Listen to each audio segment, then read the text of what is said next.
সাতটি দফা এবারে লোকসভা নির্বাচন, আর প্রত্যেকটি দফাতেই এ রাজ্যে নির্বাচন রয়েছে। যত দফা গড়াচ্ছে ততই কিন্তু বাহিনীর সংখ্যা বাড়ছে। মোট 920 কোম্পানির বাহিনী এবার পশ্চিমবঙ্গের জন্য ধার্য করেছে নির্বাচন কমিশন, আর তার মধ্যে দফার সঙ্গে পাল্লা দিয়ে কেন্দ্র বাহিনীর সংখ্যা বাড়ানো হচ্ছে। রুমা পাল রয়েছেন আমাদের সঙ্গে এই মুহূর্তে। রুমা, কত দফায় কত বাহিনী মোতায়েন থাকবে, কি বলছে নির্বাচন কমিশন? দেখো, প্রথমে বলে রাখি যে তৃতীয় দফা নির্বাচন বাকি রয়েছে, সেটা হচ্ছে মালদা উত্তর, দক্ষিণ এবং মুর্শিদাবাদ, জঙ্গিপুর। যেটা আগেও জানিয়েছিলাম যে 334 কোম্পানি বাহিনী থাকছে এবং তার সঙ্গে 331 কোম্পানি তোমার কিউআরটি থাকছে। অন্যদিকে জানিয়ে রাখি চতুর্থ দফা, যেখানে হচ্ছে আসানসোল দুর্গাপুর পুলিশ কমিশনারেটে 88 কোম্পানি, বীরভূমে 130 কোম্পানি, কৃষ্ণনগরে 81 কোম্পানি, মুর্শিদাবাদে 73 কোম্পানি, পূর্ব বর্ধমান 152 কোম্পানি এবং রানাঘাটে 54 কোম্পানি কেন্দ্রীয় বাহিনী থাকছে। তবে একটা বিষয় উল্লেখ করার, যে কিউআরটি টিম 150 কোম্পানির থেকে একটু বেশি থাকবে। এখানে কিন্তু কিউআরটি কমছে, অর্থাৎ চতুর্থ দফায় কিন্তু কিউআরটি টিম কমছে, এমনটাই কিন্তু কমিশন সূত্রে খবর।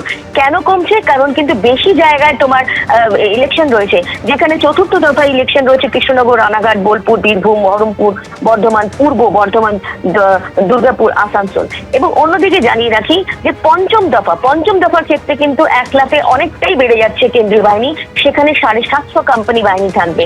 অর্থাৎ চতুর্থ দফা যদি তুলনা করি, সেক্ষেত্রে 596 কোম্পানি থেকে, যেটা টোটাল রয়েছে, তার থেকে কিন্তু বেড়ে হয়ে যাবে 750 কোম্পানি। এবং এটা ঠিক উল্লেখ করার বিষয় যে তৃতীয় দফায় যে ভোট হচ্ছে, সেখানে কিউআরটি টিম যেমন বাড়ানো হয়েছে, দ্বিতীয় দফায় আমরা দেখেছিলাম কিউআরটি টিম বাড়ানোতে অনেক কিন্তু কমিশনের যে কমিশনের বক্তব্য ছিল যে কোনো গন্ডগোলের কিন্তু সেরকম কিন্তু ছবি ধরা পড়েনি, সেক্ষেত্রে শান্তিপূর্ণ ছিল। কিন্তু এক্ষেত্রে চতুর্থ দফায় দেখা যাচ্ছে যে কিউআরটি টিম কিন্তু কমছে, কারণ বেশি জায়গায় অনেক বেশি আসনে কিন্তু ভোট রয়েছে। সেক্ষেত্রে অবশ্যই নির্বাচন কমিশনের বক্তব্য, যেহেতু বেশি আসনে ভোট রয়েছে, কিউআরটি টিম কমছে। তবে পঞ্চম দফায় কিন্তু 1 লাখে কিন্তু কেন্দ্রীয় বাহিনী আরো বেড়ে যাচ্ছে এবং সেক্ষেত্রে কিন্তু একেবারে 750 কোম্পানি থাকছে পঞ্চম দফায়। রুমা, ধন্যবাদ।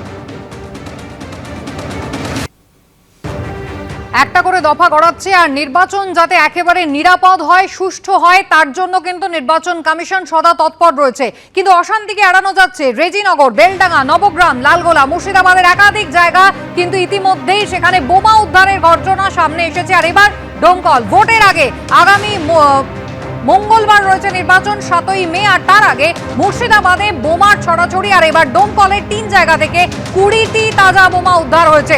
রাজীব চৌধুরী রয়েছেন আমাদের সঙ্গে। রাজীব, কি জানা যাচ্ছে?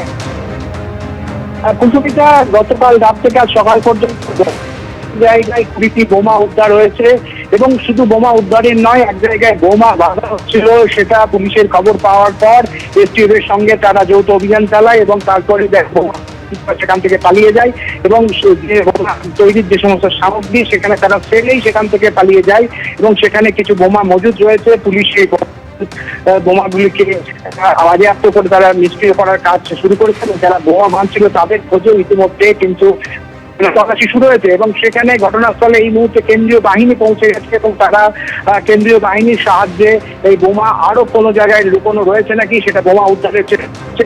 এবং লোকসভা ভোটের ঠিক মুখে এই বিপুল পরিমাণে বোমা উদ্ধারের ঘটনায় কিন্তু এলাকায় নতুন করে রাজনৈতিক উত্তাপ শুরু হয়েছে। মানুষজন তো ভীত সন্ত্রস্ত রয়েছে। তাহলে তাদের প্রশ্ন একটা উঠতে শুরু করেছে, কি দমকল আবার সেই পুরনো জায়গায় ফিরে যাবে? নির্বাচনের পর নির্বাচনে দমকলের অশান্তির যে বাতাবরণ তৈরি হয়, সেই বাতাবরণে কি এবারও দেখবে এত কেন্দ্রীয় বাহিনী থাকা সত্ত্বেও? সেটাই কিন্তু এই মুহূর্তে সবচেয়ে প্রশ্ন। কুসুমিতা, একেবারে রাজীব, ধন্যবাদ।